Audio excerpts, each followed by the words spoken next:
So hello everyone, welcome back to our channel.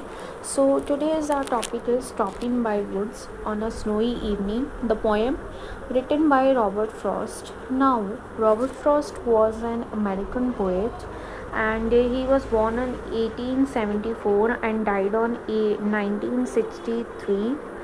He was best known for his realistic depiction of rural life and deep understanding of human nature. Okay, so he was an American poet and also a very famous poet, you can say that. Even अगर आपने ninth में उनकी poem पढ़ी है the road not taken which was also written by Robert Frost which was also a nice poem. So ये भी एक बहुत अच्छी पोएम है which will read afterwards. So he won 4 Pulitzer prizes for his poetry and his poems are simple in language but profound in meaning, touching universal themes of life, nature, and choice. Now, his poems is on the nature, life, and choice. Stopping by Woods on a Snowy Evening, written by Robert Frost. Now, this poem was published in 1923 in the collection of New Hemisphere. Actually, the poem was actually published in 1923. It depicts a mount of pose during a long journey. तो ये क्या poem depict करती है? It depicts the conflict between the beauty of nature and the ones duties in life. मतलब ये poem क्या आपको depict करती है कि एक साइड होगी नेचर, मतलब जो भगवान ने नेचर बनाई है उसकी ब्यूटी की बात होगी, और सेकंड इज़ दैट कि जो हमारी ड्यूटीज़ हैं, जो हमने प्रोमिसेस किए किसी पर्सन को अपनी ड्यूटीज़ फुलफ़िल करने के लिए, उसके बारे में बात होगी. Now we are going to start the poem. Now this is the first stanza. Whose woods I think I know. Whose woods these are I think I know. Now here the poem is talking about that he knows whose woods these are. मतलब actual में poet को पता है, speaker को पता है कि ये किसके हैं वुड्स. मतलब उसको पता है कि इस लैंड का ऑनर क्या है या इस वुड का ऑनर कौन है, और शायद वो उसको जानता है. अब यहाँ पे पोएट सिर्फ एक इमेजिन कर रहा है और ये थिंक कर रहा है, मतलब it's a type of imagination of the poet कि शायद वो उसको जानता है. His house is in the village though. Now the speaker is saying that the house of the man which is the speaker is talking about is in the village.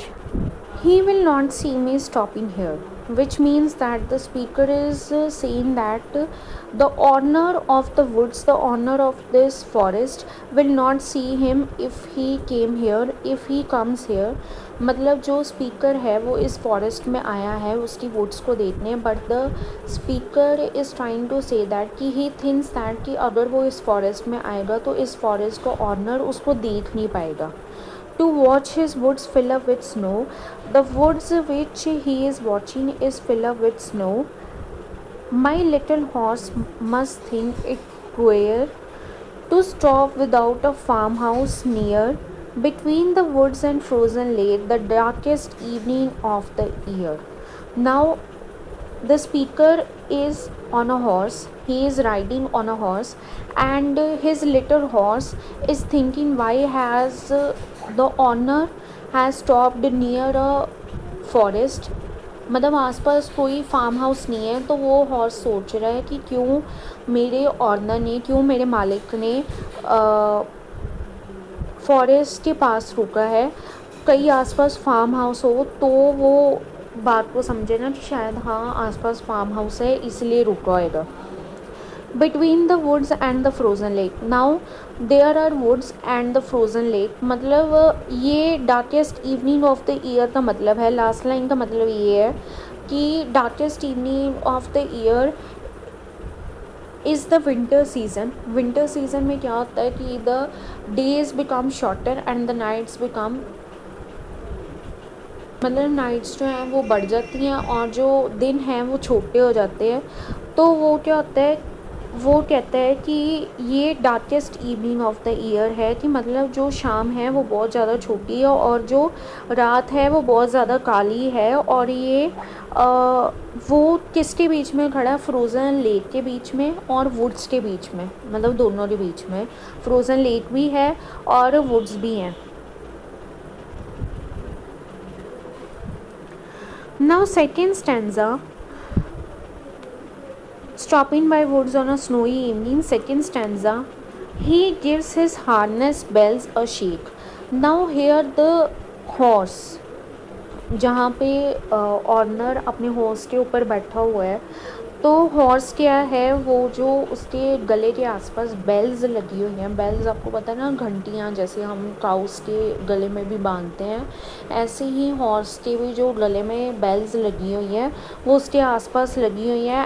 And the horse is trying to shake his bells and trying to ask the owner why he is standing hair.